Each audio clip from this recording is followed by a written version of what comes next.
Hey, welcome back to Math with Patrick. Today is February 9th, and we're solving problem number 40 from this Daily Epsilon calendar. All right, well, let's try it out. A, B, C, and X are distinct digits such that AC times BC is triple X. Okay, and X is the digit we're trying to solve for. Okay, so we're working with digits here. So this right here, this triple X is a 3-digit number. And the only possibilities are 111, 222, all the way to 999. Okay. And I need to find two-digit numbers that multiply to one of these. And I notice that the ones digit on both of these numbers is the same because they're both that letter C. So, for example, I could have the number maybe like 41 times 61, but these two need to be the same. So if I go through the list of potential values for C, I guess it could be any digit 1 through 9. So 1, 2, 3, all the way up to 9. Oh, Quill just joined me. Here he is. Okay. Does he have any ideas? No, he's just thinking of kibble. Okay. If I take C and square, I get a 0, 1, 4, 9. And then I think I really only care about the ones digit here because I really want to compare it to, well, the ones digit here. So let me just keep going. Maybe doing the whole table will help illuminate something. 8, 9, and then I don't need to do 10 because 10 isn't a digit. Like the only digits we have, at least in base 10 counting, is 0 through 9. If you wanted to keep going, like I've seen some systems where they start using capital letters for the next digits, but I can assume that we're doing base 10 math, so let's stop at 9. Okay, 4 squared is going to be 16, so that number would end in a 6. 5 squared is 25, and 36, 49, 64, and 81. So it looks like there's an interesting pattern going on here. But this shows me that I guess I have 1, 2, 3, 4, 5, 6 possible values for X, because when I square that last digit C, I'm not going to get a 2 or a 3 or a 7 or an 8. Okay, well, that narrows it down a little bit. All right, so I can't have 222, 333, 777, or 888, because otherwise, well, no, I don't have a ones digit to line up for those. Also, I kind of just realized that I don't necessarily need to care about when C equals 0, because then this digit would be a 0, and then so I'm just getting the number 0, but that's not really a 3-digit number. So that's kind of useless, this 0 digit here, because 0, 0, 0 doesn't count. Okay. So I kind of narrowed it down a little bit, where I have now 5 candidate numbers instead of 9. But I'm not really sure where to go next. So I guess I'll try to run through the multiplication and just be really aware of what my digits are doing. So the number AC, if I put it in expanded form, then it's kind of like saying the A represents how many 10s I have, and then the C represents how many 1s I have. And then same thing is going on with that number BC, where that B just says I have some amount of 10s, and that C says that's how many 1s I have. So this is just the expanded form of AC times BC. And when you multiply binomials like this, you could distribute everything, or you should distribute everything. The first two terms give me 100 AB. The outside terms give me 10 AC. The inside terms give me 10 BC. And then the last term gives me C squared. Okay. And see how there's like this 10 of the 10s and the 100, and I guess there's technically a 1 right here. All of these line up with putting a number back into standard form, as in not worrying so much about expanding with the 100s and the 10s, but this right here, I can see this as a 3-digit number because I have some amount of 100s, which will be AB, so this is going to be my new digit. I'll have some amount of 10s. Oh, that's going to be weird. So let me just deal with the last one. I'll have some amount of ones as well. It'll be c squared amount of ones. And as you saw from over here, when we were squaring c, like, 6 squared is going to be 36. Some of these are going to spill over possibly into the tens place. So that's something to keep in mind too. Okay, the tens place will have AC plus BC amount of tens. Okay, maybe I should factor that. Maybe it'll be C times A plus B. Okay, well, I have this many 100s, this many 10s, and this many 1s. Although it is possible that like the 1s could regroup into 10s and the 10s could regroup into hundreds, those hundreds can't regroup into thousands because I have a 3-digit number. So AB can't be more than 10. So that actually limits my possible digits. Like, let's see. So they could be anything 0 through 9, though 0 wouldn't really make sense because then they wouldn't be 2-digit numbers anymore. They would just be 1-digit numbers. Okay, so they could be anything 1 through 9. So if I do like 9 times 1 or 8 times 1 rather, 7 times 1, 6 times 1, all the way down to 2 times 1 and 1 times 1, all of those will return me a hundreds digit that doesn't carry into the thousands. Although I shouldn't do 1 times 1 because then those repeat. And then if I was thinking about possibly having a 2 here, well, I can't do, well, 2 times 1 is already here. I can't do 2 times 2 because that's a repeated digit, and the problem statement says that A and B are going to be distinct, so different. So the first new one that I could create is 3 times 2.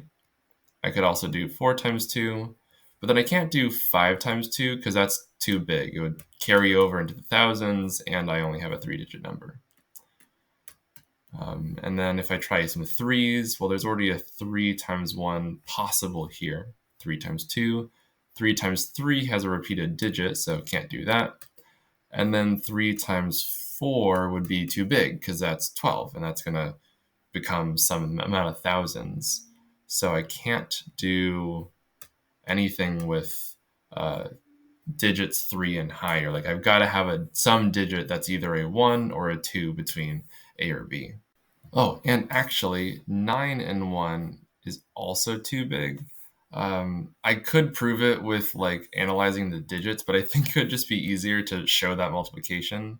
So if 9 and 1 are my tens places, and I can't pick a 0 for my ones places, so this would be the smallest AC times BC that I could make.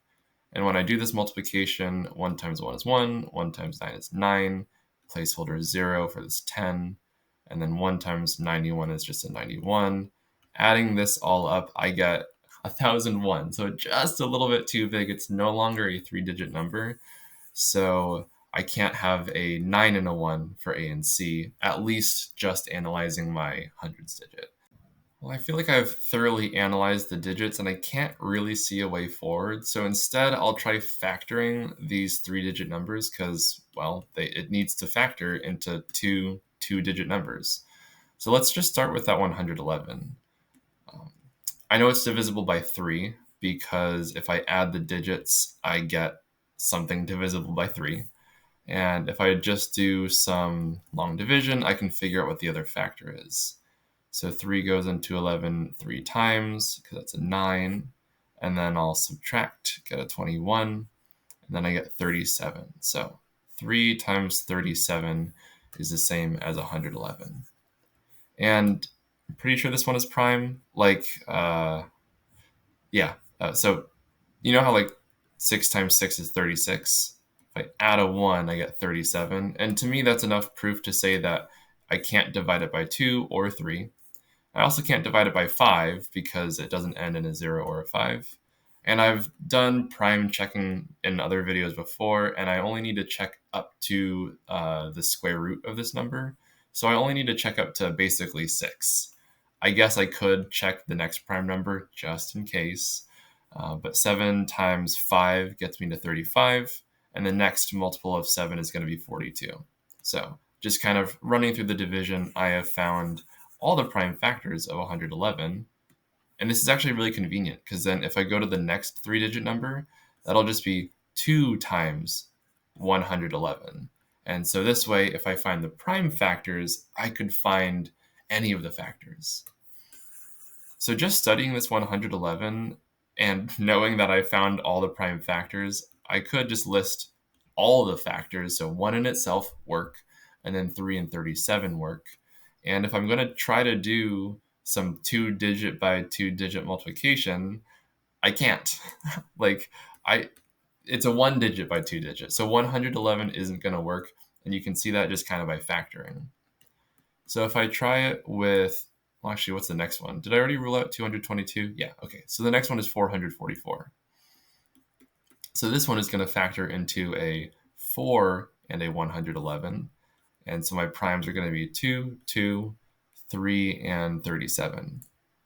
Okay, and I want it to be 2-digit by 2-digit. And the only way to get a 2-digit number out of this is to multiply this 2 and 2 and 3. Because without all of their powers combined, the largest factor I could create here is a 6.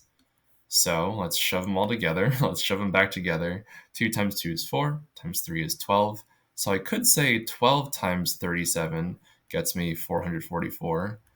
But these ones digits don't match. So like from before, I need C to be the same. I need those 1 digits to be the same.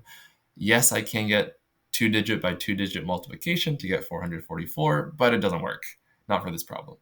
Okay, we can try 5, then 6, then 9. Okay, so 5, 5, 5, and then 6s, and then 9s. Okay, just making sure I don't have to scroll back up one more time. Okay, factoring this, it'll be 5 times 111. So then we can get a 3 and a 37 out of this.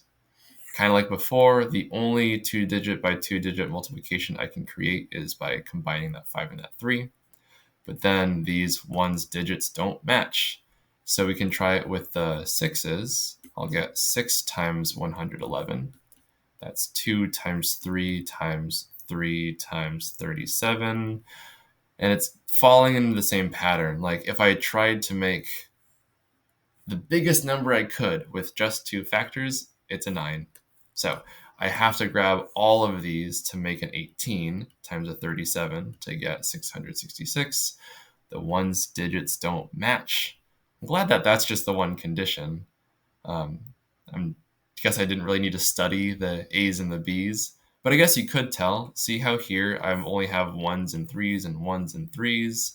So it is kind of following suit with that being a potential possibility for A and B. Okay, none of those worked, so probably 999 is going to be the one that works. I can factor that into 9 and 111, which is 3 times 3 times 3 times 37. Same dealio. I can't grab just 2 of those prime factors because that's only 9, so I have to grab all 3. 3 times 3 times 3 is 27. Nice. And 27 times 37, shown in this factor tree, is 999. The ones digits match. These are distinct. 2, 3, 7, and 9 are all distinct because A, B, C, and X all have to be distinct. And we found it. It's that 999. That's the only number that works, that fits this description right here. Wow. Maybe I just should have factored it from the beginning. uh, Actually, I guess this table was good, so I didn't have to check all of these 3-digit candidates. I kind of pared it down to half of them. But then it looks like studying that thousandths or hundreds place didn't prove to be too useful. But in any case, we found it. 27 times 37 is 999, and that digit 9 matches today's date. Cool. We're all done. I'll see you tomorrow. Thanks for coming along and solving this with me. Bye.